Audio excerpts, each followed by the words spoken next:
Muy buenos días, jóvenes. Siguiendo con la clase, seguimos con lo que es la organización económica, ¿sí? Habíamos visto primero la minería como fuente principal de riqueza de los españoles, eh, después cómo estaban los negocios acá organizados en la colonia, ¿sí? Y ahora vamos a ver las transacciones comerciales. Eh, Vamos a ver lo que es el monopolio comercial y los impuestos que tenían que pagar. Los dos era la forma como el rey de España recogía, ¿no?, sus ganancias de sus colonias, ¿sí? Entonces recuerden, jóvenes, que las colonias eran lugares de donde el rey sacaba ganancias. Aquí no les importaba a la colonia si la gente ni nada por el estilo, solo les interesaba recaudar ganancias. Para ello, habían invadido y adueñarse de todas estas tierras con el único objeto de hacerse ricos.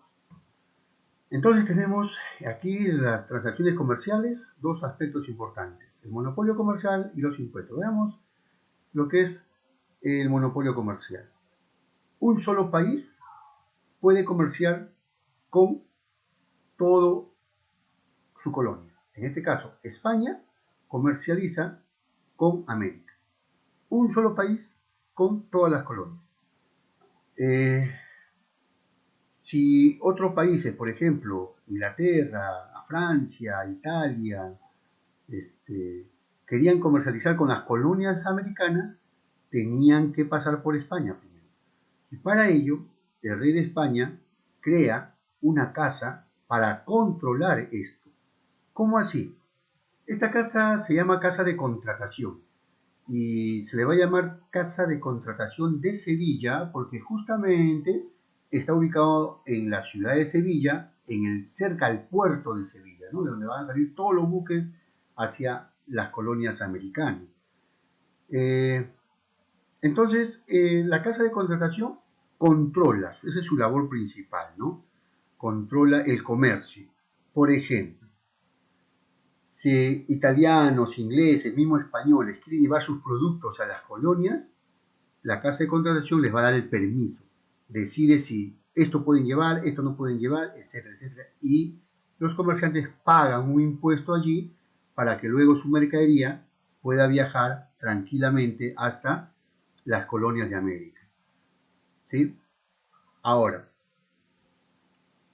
en las colonias americanas, todas las colonias no podían vender, pues, por ejemplo, su producto a Estados Unidos, no podían vender a México, no podían vender a Inglaterra, no, estaban prohibidas. Tenían que vender única y exclusivamente a España, ¿sí? Entonces todos los productos llegaban hasta la casa de contratación al puerto de Sevilla. Esa era la forma como trabajaban. A ver, veamos un ejemplo más concreto. Vamos a suponer el que habla, el profesor Edinson, eh, simboliza al rey de España, ¿no? Entonces, vamos a poner acá San Juan de Lurigancho. Son mis colonias, ¿sí? Entonces, de afuera quieren venderles a ustedes arroz. Ustedes necesitan arroz. ¿A quiénes tienen que comprar el arroz? Solo y exclusivamente a mí. Yo soy el único que vendo arroz. ¿Ok? Pues yo les compro el arroz a los productores de otro lado, ¿no? Y ellos no pueden venderle a ustedes. Tienen que pasar por mí. Me lo dan a mí y yo les vendo a ustedes. Ahora imagínense, chicos. ¿Ah? Les puedo vender el precio que yo quiero, porque ustedes no pueden comprar a otra persona, ni a otro productor. Entonces, si el arroz le vendo el precio que yo quiero, le digo, ¿sabes qué? Te va a costar 80 soles el kilo. Pues. Oye, pero muy, si quieres. Si no, no comerás arroz. Entonces, los que vivían en San Juan de Urigancho se ven obligados, si quieren comer arroz, a comprarle al profesor Edison, porque él es el único que controla. ¿Ok?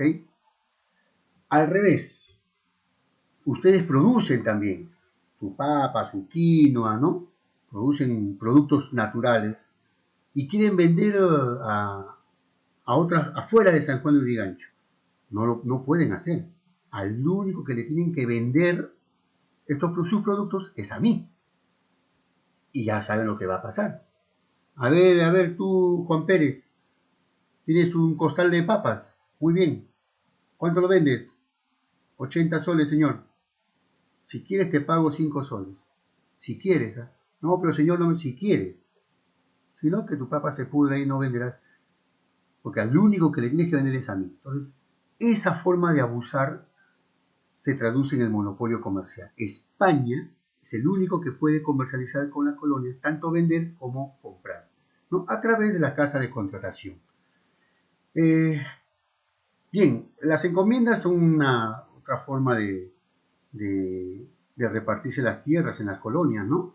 Eh, si a mí, que yo era un español y decía, bueno, me hago cargo de todo San Juan de Urigancho, y oiga señor, pero no está vacío, hay gente acá, ya tú te haces dueño de toda esa gente, pues. Les enseñas las cosas de Dios y a cambio trabajan para ti. Qué bacán, ¿no? Qué chévere. Me la llevo fácil. Así era la repartición de las encomiendas en esa época en las colonias. Los indios eran considerados como mercaderías que se podían repartir. Bien, pasemos a los detalles de la casa de contratación. Como ya habíamos dicho, comercializaba tanto el comercio, ¿no? Y el transporte de mercaderías, pero también controlaba las personas. Si un extranjero europeo, llámese un español, un inglés, un italiano, querían viajar a las colonias, tenían que hacerlo a través del puerto de Sevilla, ¿no? Y tenían que pasar por la casa de contratación, ¿sí? Eso era para que los españoles conocieran y supieran quiénes viajaban hacia América y controlar también en las colonias americanas a la gente, a la población, se puede decir, ¿no? Ahí tenemos una foto de las casas de esa época, ¿sí? ¿No? Que dan el registro, todavía están como piezas de museo en Sevilla, ¿no? En la ciudad de Sevilla. Ahí está, al fondo ustedes ven el puerto, vamos a ver si se ve o no se ve, ahí está, al fondo está el puerto de Sevilla, y bueno, pero esto no es así pues tan fácil, ¿ya? Los países europeos, al ver que España era abusivo, ¿no? Entonces contratan pues piratas y corsarios, ¿no? Más que todo corsarios. Los piratas son particulares, los corsarios sobre todo. ¿Y para qué contratan a los corsarios? Porque los españoles, para llevar su mercadería, lo llevan a través de barcos, ¿no? Y estos son asaltados en alta mar por los corsarios. Se asaltaba la mercadería, se llevaba a esos países como a Inglaterra, y mitad para la reina de Inglaterra y mitad para el corsario, ¿no? Y así de fácil se la llevaban bien. Una forma de responder a este monopolio comercial, ¿sí? Los españoles entonces para eso, sus flotas y galeones son organizadas en especie de convoy, ¿no? Una vez al año, unos 15, 20 buques viajaban en grupo para defenderse, ¿no?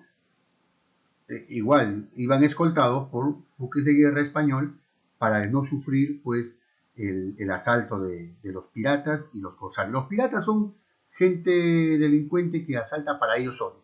Los corsarios son apoyados por otros países. Entonces, los españoles se organizan en flotas y galeones. ¿Qué cosas se llevaban? ¿Cuáles eran los productos de intercambio?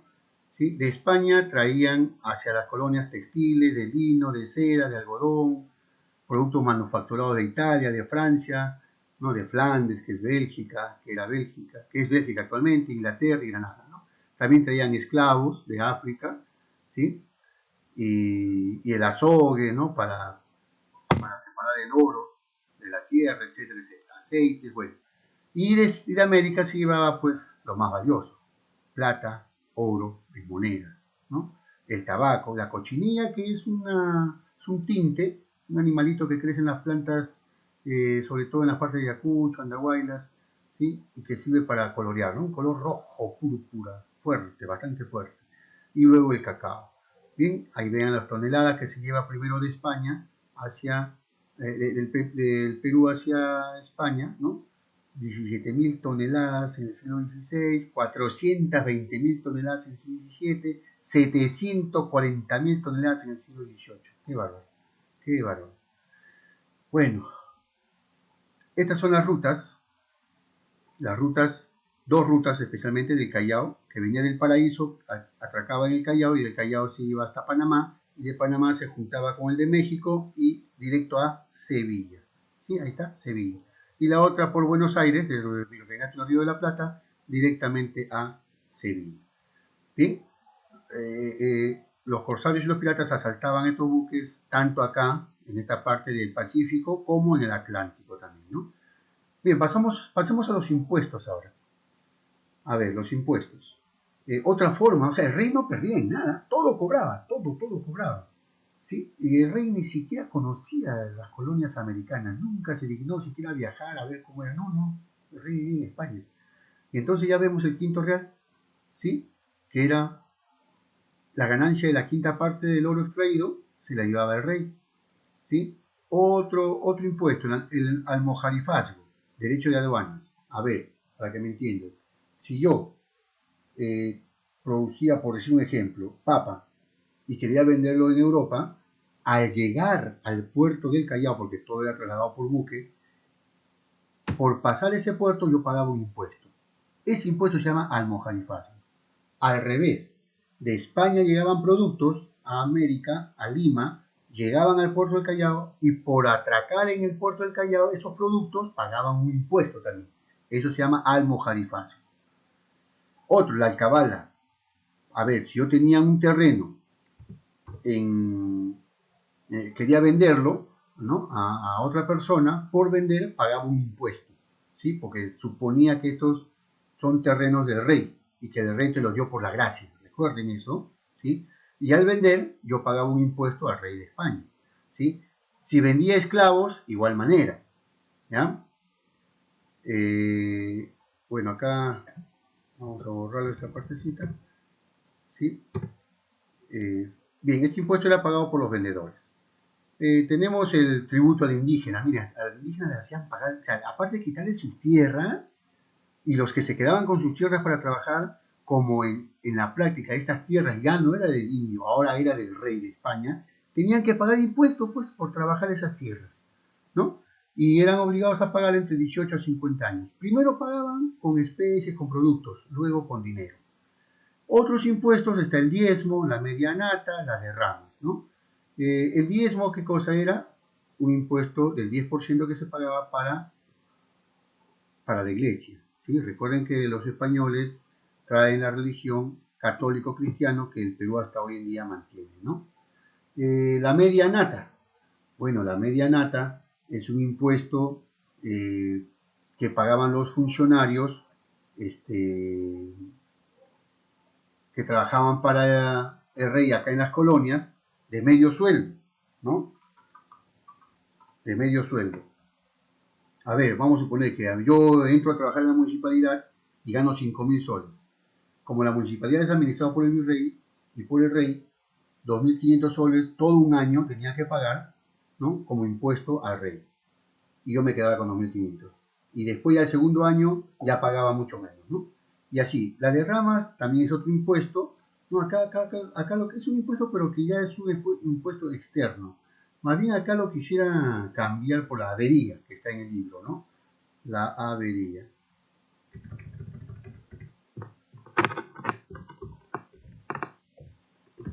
La derrama es un impuesto a los trabajadores también, pero ya no trabajaban para el Estado, sino el privado, ¿no? Y la avería también, ¿no? Era un impuesto que se cobraba a los vecinos para defenderse de los piratas y los corsarios, ¿no? Para comprar armas, etcétera, fortalecer el Real Felipe, los puertos, etcétera, ¿no? Muy bien, chicos, eso es todo. Espero pues que sigamos avanzando. Será hasta otra oportunidad.